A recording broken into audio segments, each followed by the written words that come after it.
Welcome to the Stories of Starting podcast. I'm Heather Boyd. As a self-employed artist for the last 30 years, I'm fascinated with people's passions and creative projects. In this series, we discover how people like you have started new projects by thinking outside the box, going with the flow, and tapping into their childhood imagination. Hey guys, we're here for another Stories of Starting podcast, and this week the tables are turned because I had a little technical difficulties. Two of my interviews, the audio did not work, so sorry for Rob and Patty that I taped your interview and it went kaput. So this week my daughter has offered to help me out, which is awesome. So Mimi, introduce yourself to start with. Hi, my name is Mimi B. Dolls, and I am going to be interviewing Heather Boyd Wire. Yes. Thank you. Good. So we kind of brainstormed a few questions and she's just going to rip them off and away we go. All right. So to get started, hobbies growing up. So yes, that's a good way to start. So yeah, hobbies growing up, basically in one word, crafts. I was weaned on arts and crafts. When I was super young, we always did a lot of arts and crafts. In fact, I always love to tell the story that when Nan, who is my mom, was in the hospital, in those days they would keep the moms in for like a week at a time before they let them out with their new babies. And what my mom would do is she would make little crafts and little greeting cards with little bits and pieces out of the hospital, napkins and things, and send them home with my dad for the other kids. So I honestly believe I was truly weaned on arts and crafts. Very interesting. All right, your story and your journey from living in Toronto and having a full-time job and then to moving to Montreal and completely changing your lifestyle. Yeah, so anyways, I did study fine art and I became a graphic designer in Toronto, and that was in 1988. I worked for a year in a corporate neckwear company, which was sort of the fancy name to say neckties. So we actually printed company logos on neckties, and those were in the days where you had to use like line tape and everything manual, no computers, doing graphic art.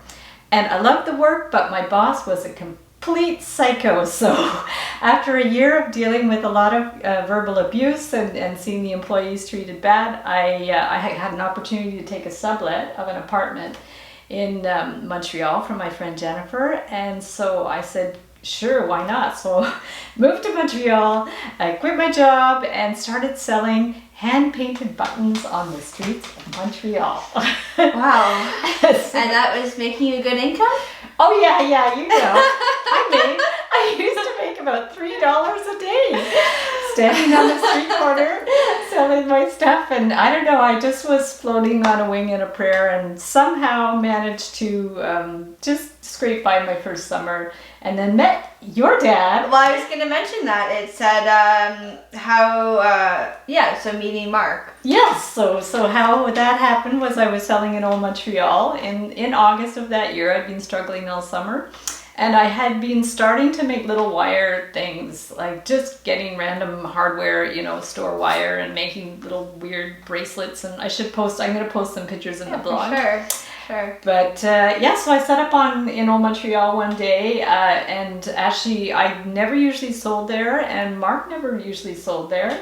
And for some reason we both went there that day, and there was no spots left, so I set up under a drippy air conditioner, and he happened to be right beside me. And at one point we didn't speak the same language. I couldn't speak French, he couldn't speak English, but at one point he handed me a little piece of wire. Yeah. And I took it and I twisted it into a little penguin out of wire. And he thought it was pretty cool, so we've been together ever since. How did you get your wire business started? Yeah, so the wire business, it's been an evolution. I started by selling on the street for the first few years, developing my own designs and making like little cats and little icons out of wire. And then I was doing some wholesale, so I landed some contracts in the Musée des Beaux-Arts and the National Gallery in Canada and little galleries around Canada. And I actually had a guy that I met selling on the street who was from Japan, and he was importing stuff to Japan. So I would ship my stuff to Japan, and he would send yen in an envelope, like cash. Wow. which was pretty cool. So that was awesome. And so we did wholesale. We sold at craft shows and festivals and, a lot of art shows and things. And we did that for quite a while. And then things were kind of like difficult during the recession, and we didn't, we weren't making too many sales with the dollar stores and the Walmarts and all that sort of thing. And so what happened after that was I took a bunch of part-time jobs, cleaning jobs and different teaching jobs, teaching art and stuff. And then started selling on Etsy.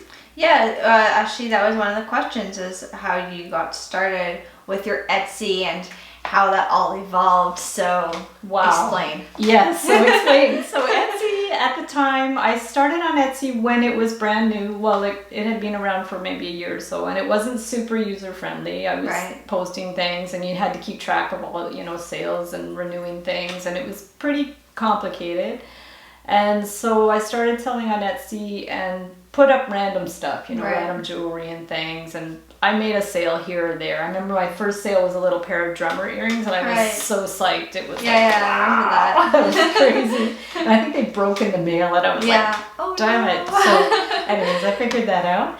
But one day on a whim, we put one of Mark's bicycles, his little bicycle decorations. Do you remember that? I remember that specific day. Wasn't that crazy? So we put it up, and I'm like, oh, I don't think it's gonna sell. We'll put it up anyways, whatever. So then we put up one of his tandem bikes as well.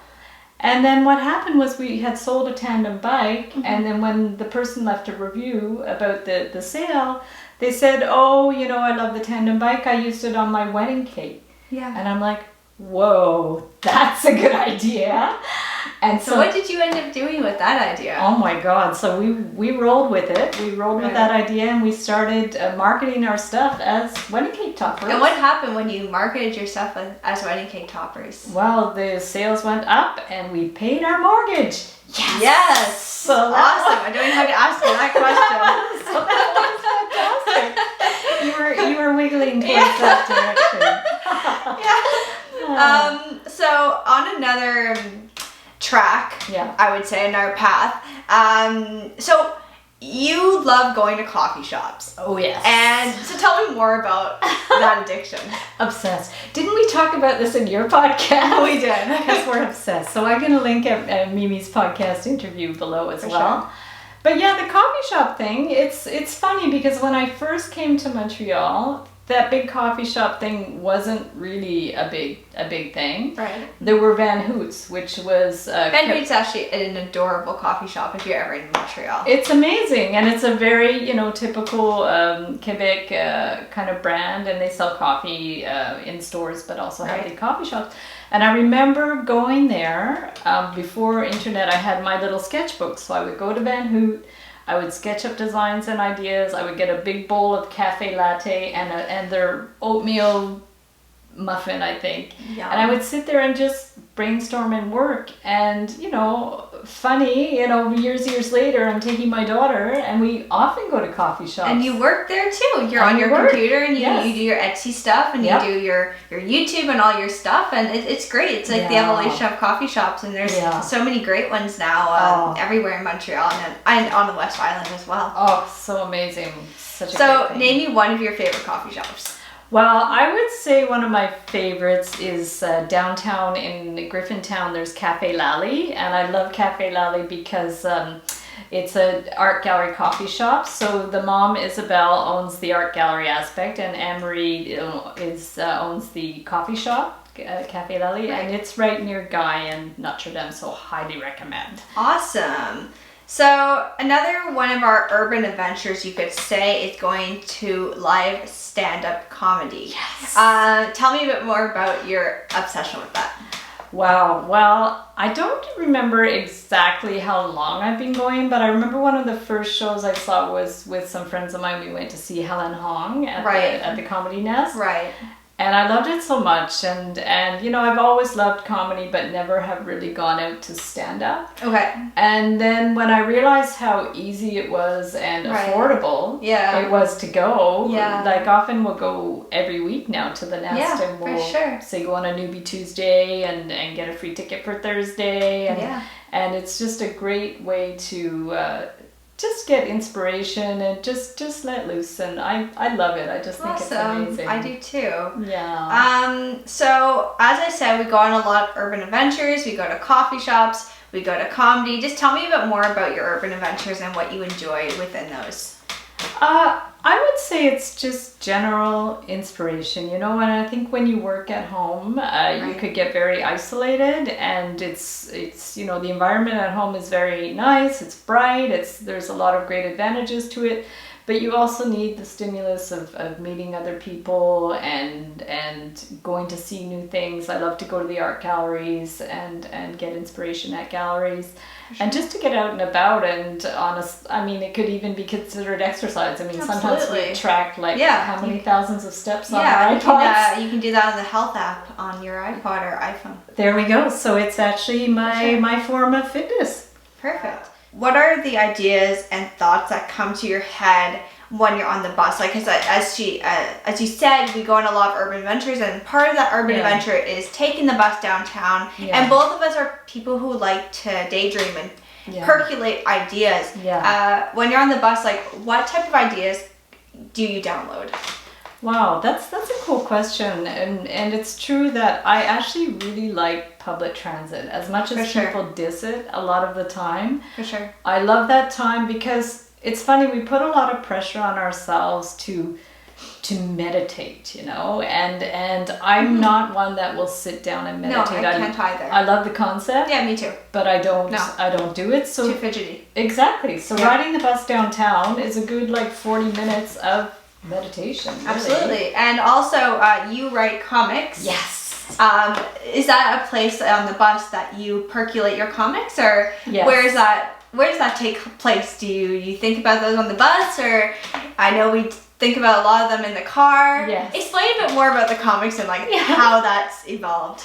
Well, the comics have been a great passion project, and they actually started with conversations that we've had together. For sure. Of course, the iconic one is the one about the coffee, where we were at this networking event, and McDonald's was having their free coffee week or something. Right. And so we picked up a couple of coffees, and you got a hot chocolate, I think. I got a hot chocolate, and then you ordered a coffee, and they made some type of mistake, so they ended up giving us 2 small coffees and a hot chocolate. Yes. But we only paid for 1 coffee, 1 hot chocolate. Or your coffee was free and my hot chocolate.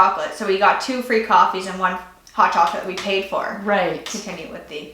Yeah, so anyways, what happened after that was we went to this networking event. Right. And then you would drink the hot chocolate and the coffee. Well, I drank part of the hot chocolate, and I had a few sips of the coffee, and then I started pouring the coffee in the hot chocolate, thinking that it would equal to 1. Yes. And so the whole comic goes, that I say to her, oh, you're going to be so buzzed. And because I said, you drank a hot chocolate and a coffee. And you said, well, I mixed them. And then I said, yes, but you still ingested them. And that's the whole comic. I know. And it was just this flow of conversation. We didn't question it. But anytime we have these quirky conversations, I create comics. I make comics out of them. And so what happened with that one is I posted it on Instagram, and it ended up going viral on Reddit. But in a negative form. Which was crazy because everybody was saying, oh, this makes no sense. These people are crazy. And what did you do to turn that around? So what happened with that was I didn't know about it for a long time, and then somebody had commented on one of my YouTube videos because I've created a video about how to make your own comics. Yes. And they said, oh, your comics are pretty popular on Reddit in the comedy cemetery. And so I go to this subreddit, which is the comedy cemetery, which is where comedy goes to die. Oh, they wanted me to do an AMA. Yes, which was an Ask Me Anything. And everybody thought you were just going to be fried. Exactly. Yeah. Yes. So I said, I'll do this AMA at 10 p.m. tonight, and everybody kept saying, don't do it. She's walking into her funeral and all this stuff. And I said, what the heck? So I went on, and we had a great old chat. And I ended up becoming friends with, half the people in the Reddit, which was great. Yeah. And they ended up giving me feedback on the comics, and I was able to improve the aesthetics of the comic and everything, and become slightly more clear with my thoughts and ideas. Not and you necessarily became more popular. And definitely. I sold a comic book today. Good job. Congratulations. So that was awesome. For sure. But so that was definitely a situation of taking a negative, perceived negative event and turning it into a positive. So, and Beautiful. I'm still writing comics. I think I have like almost 1,000 Yeah, now. that's crazy. That's nuts. fantastic. And our private account that nobody will ever find out about. This is your podcast that we are filming currently. Yes. What inspired you to make this podcast? Yeah, so the Stories of Starting podcast is a real evolution. It started as I read a blog called Start by Starting. Right. So it's all, events I go to, things I learn and trying to share with people. Mm-hmm. So I started a series called Stories of Starting where people could submit their own stories to put on my blog. I actually did one. So you did one, which was beautiful, and Emily, my niece, your cousin, wrote an amazing blog post too about how she manifested her dream home. I'll link that one up below. But then and people seemed interested, but nobody submitted. Yeah. So I thought, maybe people don't know where to start. Maybe they think it has to be perfect writing. I wasn't quite sure, but people loved the idea, but they didn't want to, take the initiative to write the blog. So I said, well, why don't I just interview people and learn their stories and then just put it out there. And so that's how it happens. So beautiful. So we film the interview. Yes. I download the transcripts for the written blog and then the audio on podcast. That's excellent. Yeah. So and you were on it as well. I am on it. You should definitely go check that one out. Yes. So you enjoy being part of communities, and your big one are Creator HQ and your Wire and Jewelry Makers Club. Yes. When you are with these people, how does it make you feel? Oh, wow. Well, there's two completely different communities. Creator HQ is a community that we're both a part of. Right. That we've been part of for a long time. And they do a lot of in-person events in Montreal. So you're doing workshops, networking, events with fellow creatives. So people that are creating content for YouTube, for Instagram, entrepreneurs. It's really expanded. At first it was all YouTube. Right. And now they've expanded to all kinds of creators. In fact, they have the REC Creator Conference that happens 4 times a year that we're going to this Saturday. Very exciting. Which is amazing. And actually the podcast course, workshop that I took at Creator HQ, which is replaying at REC, is how I learned about starting this podcast. So, beautiful. So it's pretty amazing. Fantastic. And your Jewelry Makers Club on Facebook. Explain how that makes you feel and how you started that. Yeah, so the Wire Art and Jewelry Makers Club on Facebook was actually inspired by my YouTube mentor, Sunny Leonard-Uzi, who I took her online course about improving my YouTube channel. Yes. And one big thing she emphasized was creating community. Beautiful. That's so important. I totally agree with that. Oh my goodness, it's really crazy. So I started this Wire Art and Jewelry Makers Club. Absolutely. And now it has like 2,500 members, and fantastic. Facebook suggests it to people that are searching for that. Yeah, for sure. And then people share their photos of their work, their own work, or also work inspired by my tutorial. Nice. And so then what I do is with the images that they post in the group, I create slideshows for YouTube to show people what the people that have watched my videos create, and they're stunning, and people love it because they love to be able to share their work. Absolutely. So that's cool. Yeah, that's awesome. So you had also mentioned that you are a YouTuber. Yes. So what inspired that? What inspired your YouTube? Well,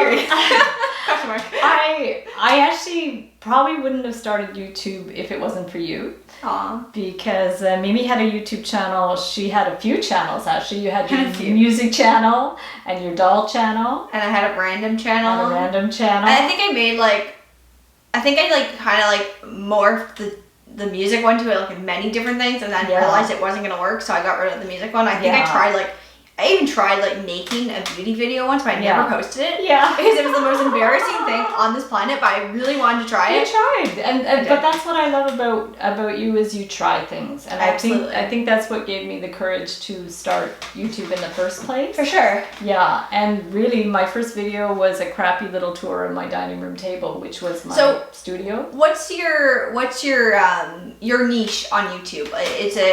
So explain to me what your niche is. So my niche now on YouTube is wire art and jewelry. Yes. And it started as, I was doing jewelry, but I was also doing crafts, like duct tape crafts and all kinds of things. I was putting up like food videos, vegan food videos, vlogs, so many different things. And then when I started doing this course, I realized you really have to narrow down and find your niche. Which is what I've done. And then after I started doing that, my channel, really grew. And by YouTube standards, it's not crazy big, but I do have 24,000 subs and 2 million views. Congratulations. I'm so happy for you. So I have some bonus questions. Ooh. And I made these up just to give it a little bit of a twist. To throw me for a loop? Yes. So, okay. So, and these are the questions that I don't even know if you're going to know how to answer. Okay. So, I can edit them out. Exactly. So, favorite clothing brand? Oh, good grief. Clothing brand. What are these? I like these pants. I don't know what they are. Or clothing store. Clothing store. Oh, God. I don't shop. Ardennes, maybe? Because it's cheap? Perfect. Okay. Your favorite shoe brand? Nike, for sure. They're comfy. Beautiful. What's your favorite fruit? Pineapples. Yum. Favorite music group? Music. Or musician?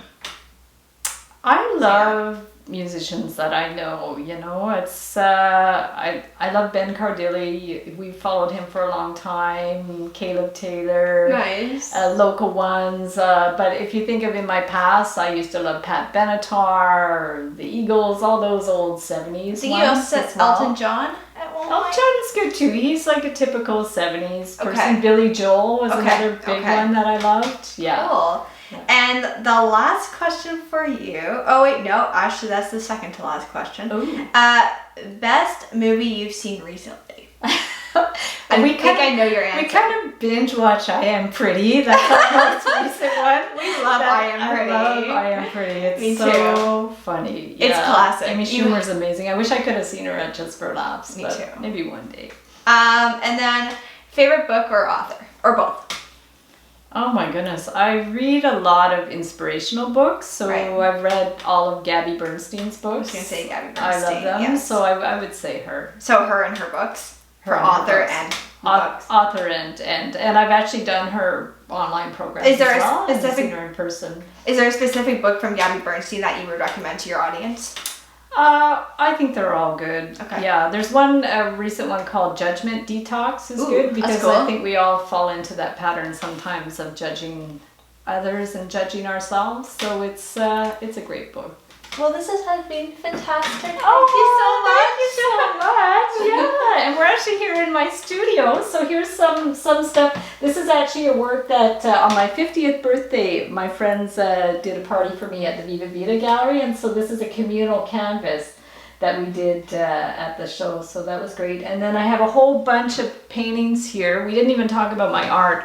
But last year I did a whole collection of paintings to have a solo show at the gallery, and honestly I was not happy with any of them. So this is a work in progress. Do you want to talk a bit about your art now? I mean, I could mention it. You want to show them? What I do is I do mostly watercolor.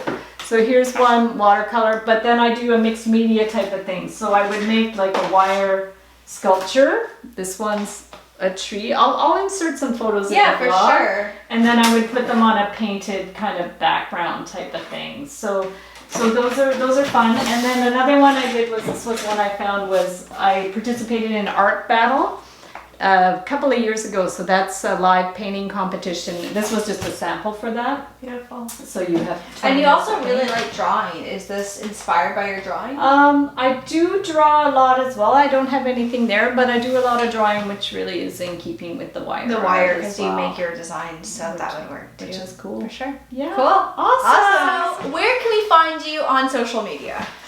Well, I have a whole list of places. I guess the main places you would find me are my websites. So there's heatherboydwire.com, and then the blog is startbystarting.tv. Okay. And then Instagram, I have Heather Boyd Comics, Heather Boyd Wire, and Heather Boyd Blog, which is just, all our life out and about stuff.